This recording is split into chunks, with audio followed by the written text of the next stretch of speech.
चलिए बच्चे, इस वीडियो में मैं आपको बताता हूं कि अगर आप सी में फाउंडेशन दे रहे हैं एग्जाम, तो आपका रिवीजन स्ट्रेटेजी कैसे होना चाहिए। स्पेसिफिकली जो बच्चे सी में फाउंडेशन जून 2024 में दे रहे हैं वो बच्चे ध्यान से देखें, और बाकी भी बाद में भी कभी देख रहे हैं तो आप हमेशा यही रिवीजन स्ट्रेटेजी लगाना, तो आपको कभी कोई दिक्कत नहीं है। तो ये करना क्या है, जैसे कि मान लो अगर आपका जून में एग्जाम है तो टेंटेटिवली आपका जो सिलेबस है ना, ये आपका मार्च एंड या अप्रैल मिड तक खत्म हो जाना चाहिए। मैक्सिमम अप्रैल मिड तक आप खत्म कर लो अपना जितना भी अकाउंट्स का है। मैं अकाउंट्स का स्पेसिफिकली बात कर रहा हूं कि आप मार्च एंड या अप्रैल तक फिनिश कर लो। जो भी अगर अभी तक नहीं हुआ है तो पढ़ाई करके पहले फटाफट उसको फिनिश करो। फिनिश हो गया भैया, अब रिवीजन कैसे चालू करेंगे। देखो, पहला होता है जो रिवीजन, जिसको हम लोग बोलते हैं इन डेप्थ रिवीजन। अब इन डेप्थ रिवीजन में क्या करना है कि आप जहां से भी पढ़ाई किए थे, ठीक है ना, वहां पर जो भी आपको पढ़ाया गया उसको पहले अच्छे से पढ़ो।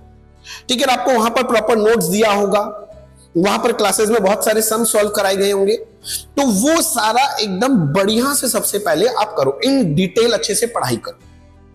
ये वाला जब पढ़ाई कर ही रहे हो तो इस इन डिटेल जो फर्स्ट रिवीजन होता है, इसके अंदर आपको क्या करना है, आपका जो इंस्टीट्यूट का मॉड्यूल है, सीएमए इंस्टीट्यूट का मॉड्यूल, उसको भी खोलो।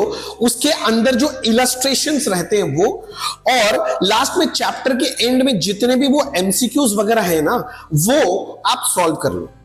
और ये सॉल्व करते ही जैसे एक चैप्टर फिनिश हो रहा है, आपको क्या करना चाहिए, आपको समरी नोट्स बना लेना चाहिए।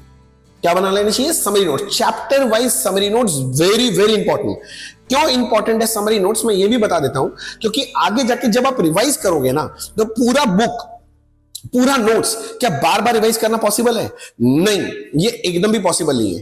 तो अगर आपके पास समरी नोट्स अगर रहेगा तो अच्छा रहेगा। समरी नोट्स कैसे बनाते हैं ये मैं किसी और वीडियो में आपको बता दूंगा, पर अभी के लिए दिमाग में रखो, जब फर्स्ट रिवीजन कर रहे हैं, जहां भी पढ़ाई किया, खुद से भी पढ़ाई किए, तो बढ़िया सारे नोट्स को पढ़ना है। जो सम्स क्लास में कराए गए उनको वापस से करना है, इंस्टीट्यूट का मॉड्यूल खोलना है, वहां इलस्ट्रेशंस और बैक में जितने भी क्वेश्चंस हैं उसको अच्छे से कर लेना है, सारे के सारे। तो ये करते ही आपका पहला रिवीजन फिनिश हो गया, और ये करते ही आपके पास क्या रेडी हो गया, समरी नोट्स भी रेडी हो गया।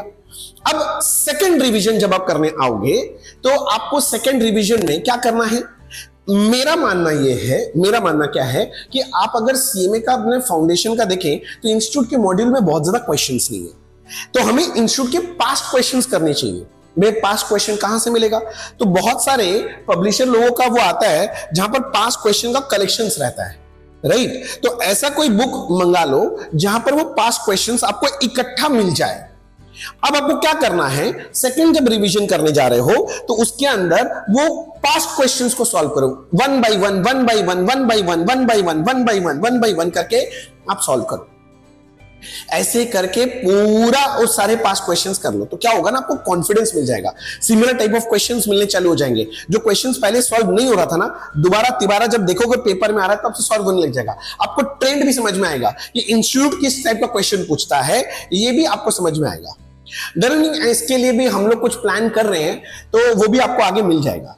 इसके अलावा क्या करना चाहिए भैया, फिर भैया ये वाला तो काम हो गया, फिर क्या करना चाहिए।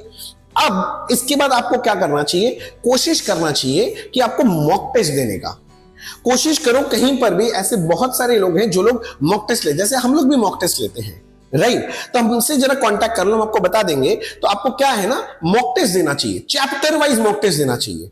तो जब चैप्टर वाइज मॉक टेस्ट दोगे तो ऑब्वियसली आप एक बार पढ़ के दोगे।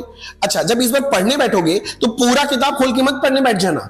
आपसे समरी नोट्स बनवाया गया था, तो वो समरी नोट्स से फटाफट रिवीजन करके और फिर वो टेस्ट देने का कोशिश करो। ये हो गया भैया। अब आपका लास्ट काम क्या रह गया है, लास्ट रिवीजन के अंदर क्या करना है, आप पहले समरी नोट से पूरा रिवाइज करोगे, और उसके बाद इंस्टीट्यूट के तरफ से जो मॉडल क्वेश्चन पेपर देता है ना, तो कम से कम लास्ट 2 टर्म का मॉडल क्वेश्चन, 2 नहीं कम से कम 3 टर्म का मॉडल क्वेश्चन पेपर जो लोग देता है ना, वो आपको सॉल्व कर लेना चाहिए। और अगर आप ये पूरा कहानी जो मैं बोला हूं अगर आप कर पाओगे, तो आप देखोगे आपका अकाउंट एकदम टनाटन रेडी हो गया है, जरा भी दिक्कत नहीं, 100% क्वेश्चन कॉमन आ जाएंगे।